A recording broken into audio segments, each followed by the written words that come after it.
The following text is adapted from Charles W. Chesnutt's 1901 novel, The Marrow of Tradition. Mrs. Ochiltree was a woman of strong individuality whose comments upon her acquaintances, present or absent, were marked by a frankness at times no less than startling. This characteristic caused her to be more or less avoided. Mrs. Ochiltree was aware of the sentiment on the part of her acquaintances and rather exulted in it. Based on the text, what is true about Mrs. Ochiltree's acquaintances? A. They try to refrain from discussing topics that would upset Mrs. Ochiltree. B. They are unable to spend as much time with Mrs. Ochiltree as she would like. C. They are too preoccupied with their own concerns to speak with Mrs. Ochiltree. D. They are likely offended by what Mrs. Ochiltree has said about them. So in question number 13, we are talking about The Marrow of Tradition. This is a novel from 1901 and it's adapted from Charles W. Chesnutt. He's the author. So we read about a character, Mrs.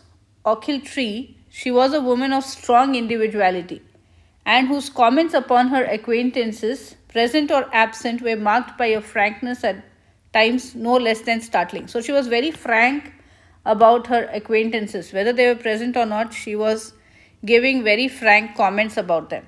So this characteristic caused her to be more or less avoided. So many people were avoiding her because of that. Mrs. Ochiltree was aware of this sentiment and she knew that because of her very frank comments, many people are avoiding her, but she is not being very sad about it. She is rather exulting in it. It says, and rather exulted in it. So, based on this, what is true about Mrs. Ochiltree's acquaintances? What can we say about her acquaintances? So, if you say D, well done. Choice D is the best answer because it presents a statement about Mrs. Ochiltree's acquaintances that is supported by the text. The text indicates that Mrs. Ochiltree makes comments about her acquaintances that are frank or direct and blunt, and sometimes startling. It also states that because of this behavior, the acquaintances tend to avoid Mrs. Ochiltree. So together these details suggest that the acquaintances choose not to be around Mrs. Ochiltree because they are offended by the things she has said about them. Choice A is incorrect because the text doesn't suggest that Mrs. Ochiltree's acquaintances avoid discussing topics that would upset Mrs. Ochiltree. Instead, it states that they avoid being around Mrs. Ochiltree at all.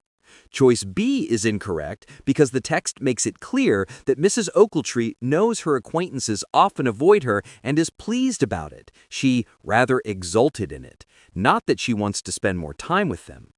Choice C is incorrect because the text doesn't suggest that Mrs. Ochiltree's acquaintances don't speak with Mrs. Ochiltree because they are too focused on their own concerns, but rather because they don't like the frank comments she makes.